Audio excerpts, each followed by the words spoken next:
산업기사 취득하시고 그다음에 기사 자격증을 취득하셨어요. 그러면 기술사 공부하겠다 이렇게 되는데 되게 독특하게 그다음에 다시 기능사를 또 공부하셨어요.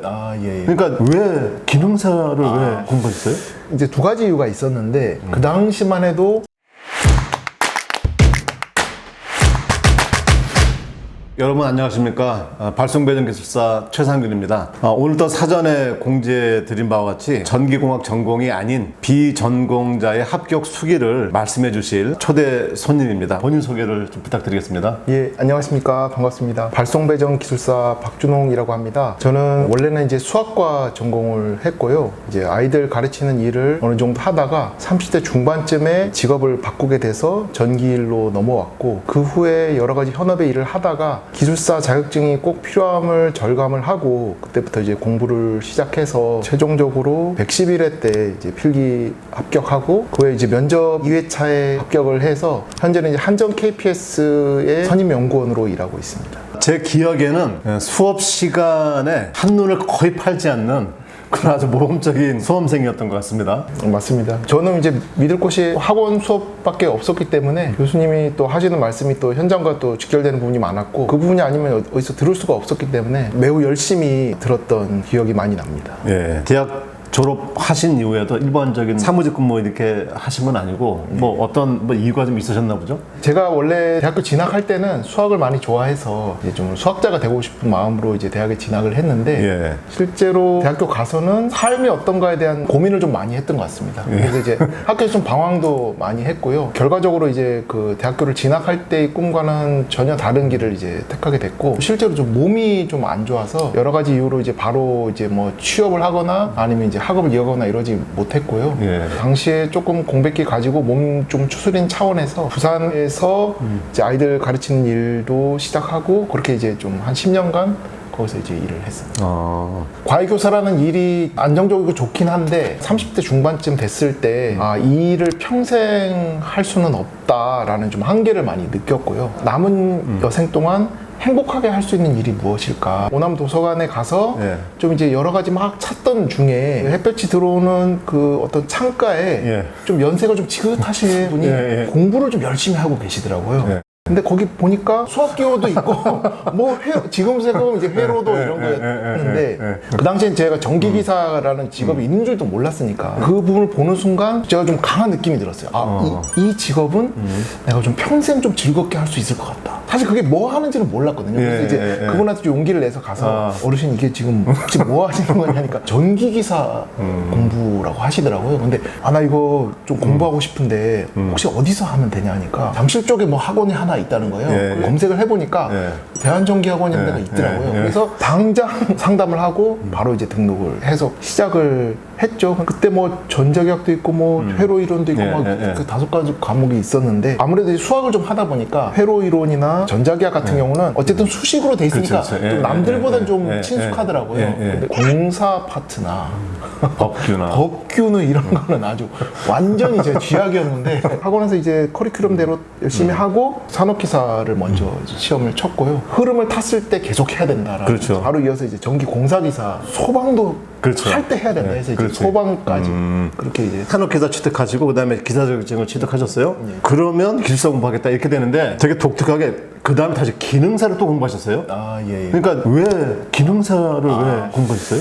두 가지 이유가 있었는데, 그 당시만 해도 기술사라는 것은 정말로 남의 나라 얘기였습니다. 답안지 막 붙여놓지 않습니까?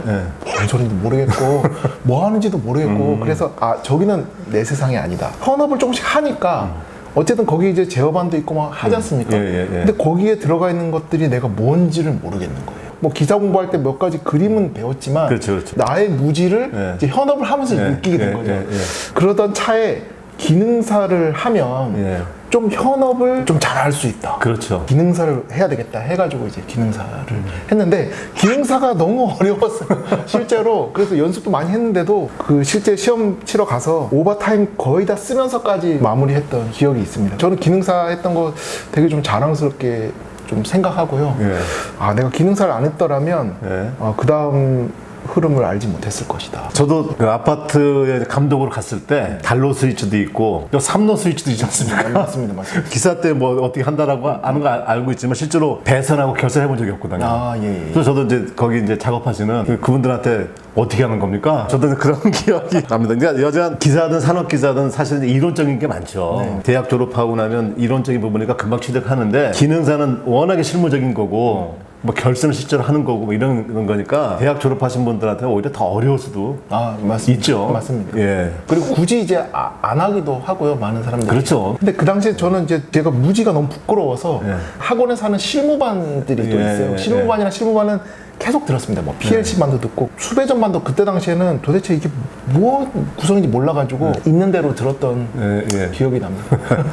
이제 기술사는 나하고 너무 차이 나는 것이다 이렇게 생각을 하셨는데 이제 기술사 공부 시작하셨습니다. 맞습니다. 어떤 계기가 좀 있었겠죠? 열심히 하니까 학원을 통해서 두 번째 직장을 들어갈 수 있는 기회가 왔는데 제가 이제 나이가 있어서 들어갔잖아요. 그렇죠. 예. 엄청나게 어떤 좋은 환경의 회사라고 보기는 조금 힘들었는데 그때 제가 절실하게 느낀 게 나이 들어서 어떤 일을 하니까 제가 원하는 어떤 기회라든지 또 고급스러운 일이라든지 이런 것들을 애초에 접할 수 있는 기회가 없는 거예요. 그렇죠. 이제 막 좌절하고 나의 한계는 여기까지인가 하다가 기술사 정도는 돼야 내가 원하는 어떤 좋은 기회를 얻을 수 있겠다. 여기서 좋은 기회라는 것은 엔지니어에 대한 욕구가 강했기 때문에 내가 원하는 일을 할 수 있는 기회를 얻을 수 있겠다 싶어서 그때부터 이제 기술사에 대한 어떤 열망을 좀 갖기 시작했고요. 실무 4년 이후에 이제 딸 수 있는데 어차피 시간 많이 걸릴 거다 해가지고 경력 한 2, 3년 차쯤부터 바로 이제 공부를 시작을 했습니다. 저도 그렇습니다. 오리지널 전기과가 아니다 보니까 다시 뭐 대학교 들어갈 수도 없고 대학원 들어갈 수도 없고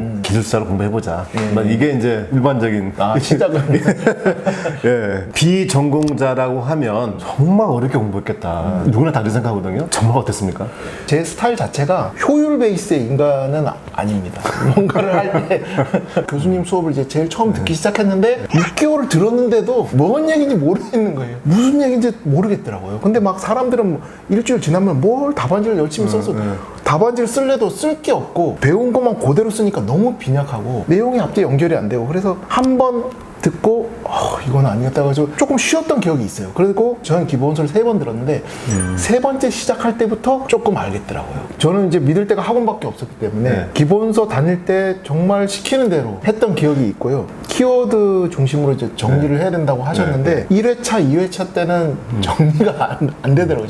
쉽지 않아요. 기본서 우리가 이제 보통 3권 얘기하지 않습니까? 네. 그것을 어쨌든 열심히 좀 공부하려고 했고 시간이 지나면서 이것을 좀 원론적으로 해야 되겠다. 내 스타일상 기기책이라든지 뭐 전력계통에 대한 번역책이라든지 이런 것들을 몇 권 더 구비를 해서 그런 것들을 좀 더 원론적으로 좀 공부를 했습니다. 그 외에도 이제 뭐 자기학이나 이제 회로 이론 이런 것들도 이제 같이 이제 열심히 봤고요. 근데 지금 사실 이제 매우 중요한 말씀을 하셨는데 제가 수업 시간에도 계속 말씀드리지만 모든 공부는 정독이다 이렇게 말씀드리잖아요. 그러니까 정독이 핵심인데 사람들이 수업 받은 내용만 복습을 하시거든요. 그 빠른 길로 갈 수가 없어요. 그렇게 하고 자꾸 불필요한 이제 참고서들 그런 책들을 보시고 이제 복습을 한 것이다 이렇게 생각 많이 하시거든요. 근데 그것보다는 대학 교수들께서 참 다년간의 그 연구를 한 결과 책 만들어 놓으신 거에 대한 정독.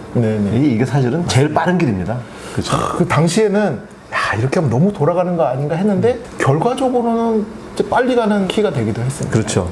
논술반은 이제 어떻게 공부를 하셨는지. 이제 기본적인 내용이 좀 습득되고 난 다음에는 논술반은 말하자면 어휘 능력의 증가라고 해야 될까? 좀 더 시험 대비에 가깝고 속칭 아이템이라고 하는데 각 아이템들이 이제 계속 추가되는 시기였던 것 같아요. 그래서 좀 생소한 내용에 대해서도 혹은 현재 추세에 대한 내용도 이런 것들을 계속 정리하면서 한 주마다 몇 개씩 늘리고 그것에 대한 시험을 치면서 정리가 되고 주마다 쌓이니까 6개월 이 됐을 때 어휘가 좀 늘어나는 게 느껴지더라고요. 그렇죠. 요게 우리 박주원 기술사님께서 만들어 주신 키워드입니다. 우리 제 구독자분들에게 오픈을 해도 될까요? 오픈해도 됩니다. 근데 부끄럽긴 한데 아니 내용이 참 되게 재밌고 키워드 이렇게도 만들 수 있겠구나 생각에만 드실 겁니다.